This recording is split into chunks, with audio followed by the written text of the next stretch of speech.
Dans ce troisième chapitre, nous allons voir ce que signifient les initiales HTML et CSS, et nous allons également définir les différents rôles de ces deux langages. Alors le HTML tout d'abord est l'abréviation de Hypertext Markup Language, soit en français langage de balisage hypertexte. Ce langage a été créé en 1991 et a pour fonction de structurer et de donner du sens à du contenu. Grâce au HTML, on va par exemple pouvoir indiquer à un navigateur que tel texte doit être considéré comme un simple paragraphe ou que tel autre doit être considéré comme un titre. On va également pouvoir dire donc au navigateur que tel objet est une image ou que tel autre est un lien, par exemple. Le CSS, donc quant à lui, est le diminutif de Cascading Style Sheets ou feuille de style en cascade. Donc le CSS a été créé en 1996 et a pour rôle de mettre en forme du contenu en lui appliquant ce qu'on appelle des styles. Le CSS va nous permettre par exemple de définir la taille, la couleur ou l'alignement d'un texte.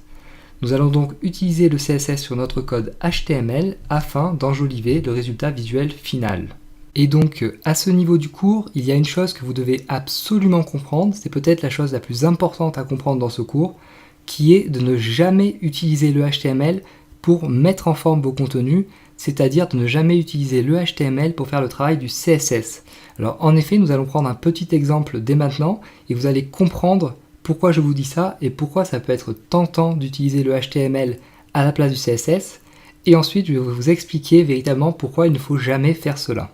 Donc pour cet exemple, j'ai créé un petit fichier HTML. Donc ne cherchez pas forcément à comprendre ce que signifient tous ces signes étranges pour vous pour le moment, car ce n'est pas l'objet pour le moment, mais on va tout simplement se concentrer ici sur ces deux lignes. Donc la ligne dans laquelle il y a écrit un titre et la ligne dans laquelle il y a écrit un paragraphe. Donc vous devez juste savoir que l'élément H1 sert à dire au navigateur qu'on écrit un titre, donc cette ligne-là, un titre, donc, va être considérée justement comme un titre, et l'élément P donc sert à définir un paragraphe, et donc ce qu'il va y avoir ici, ça va être considéré comme un paragraphe. Et donc si on enregistre et si on affiche maintenant cette page dans notre navigateur, vous allez voir ce qu'on va avoir. Donc on a ceci, donc un titre et un paragraphe, et vous voyez que la mise en forme n'est pas la même. Pour le titre, donc, on a une mise en forme qui est en gras et avec une taille de texte grande, tandis que pour le paragraphe, on a une taille de texte assez petite et donc une écriture qui n'est pas en gras. Et c'est pour cela donc, que je vous dis de ne jamais utiliser le HTML pour la mise en forme, car vous voyez qu'en fait, le navigateur donc, qui a interprété donc, ceci comme un titre et ceci comme un paragraphe, va effectuer une mise en forme automatique. Et donc c'est pour cela que les débutants vont tenter très souvent d'utiliser le HTML, donc par exemple d'utiliser un élément H1 pour mettre un texte en gras, et utiliser un élément P pour mettre un texte en petit et en police normale. Ce qu'il ne faut jamais faire, car rappelez-vous que le HTML est un langage qui a été créé pour structurer des pages et pour donner du sens à un contenu.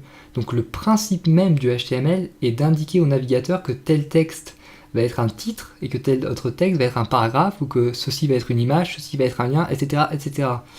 Donc si vous utilisez par exemple un élément H1 pour afficher un texte en gras, le navigateur il va comprendre que ce qui est à l'intérieur de l'élément H1 doit être considéré comme un titre. Et donc ça va être très mauvais pour la structure même de votre site web et très mauvais pour votre référencement également, car le navigateur ne va pas comprendre au final comment est constitué votre site. Donc vous devez véritablement utiliser le HTML seulement pour structurer et mettre en forme vos contenus, c'est-à-dire utiliser un élément H1 pour indiquer qu'un contenu est un titre et non pas pour mettre en gras un contenu. Encore une fois, donc, pour mettre en forme un contenu, nous allons utiliser le langage CSS, et donc avec le langage CSS, donc, nous allons pouvoir évidemment mettre en gras un texte, agrandir donc, la taille d'un texte, le mettre en italique, etc., etc. Et nous allons également pouvoir enlever donc, la mise en gras, ou enlever certains styles qui auront été automatiquement créés par le navigateur.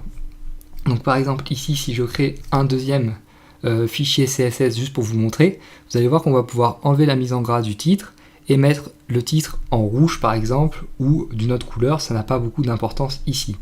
Donc pour cela je vais retourner sur mon éditeur de texte, donc ici, et je vais créer un deuxième fichier, donc que je vais appeler tout simplement exemple.css Alors pour le moment, encore une fois, ne vous préoccupez pas trop de savoir comment je crée les fichiers, hein, c'est pas très important.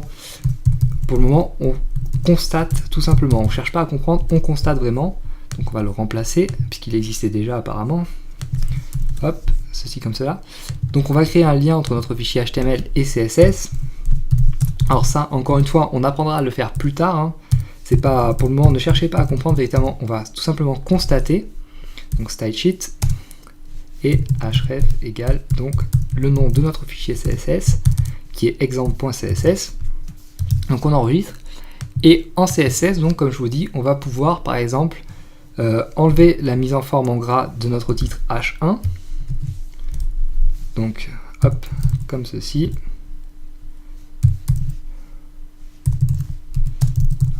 Ou encore mettre notre titre en rouge si on veut, donc color red par exemple. On enregistre et on affiche à nouveau et vous allez voir que maintenant notre titre donc n'est plus en gras et il est en rouge.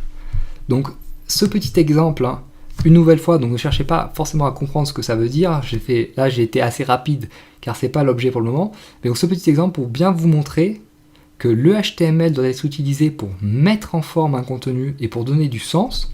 Donc pour indiquer qu'un contenu doit être considéré comme un titre, un paragraphe, etc.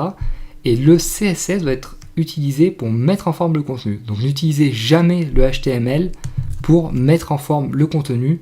C'est quelque chose qui n'a véritablement pas de sens et c'est une très mauvaise pratique en informatique et c'est quelque chose que vous ne devriez jamais faire.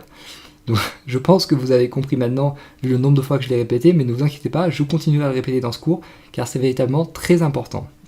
Donc voilà tout pour ce chapitre, donc, dans lequel nous avons défini donc ce que signifiaient donc, les initiales HTML et CSS, et dans lequel nous avons défini également les rôles du HTML et du CSS.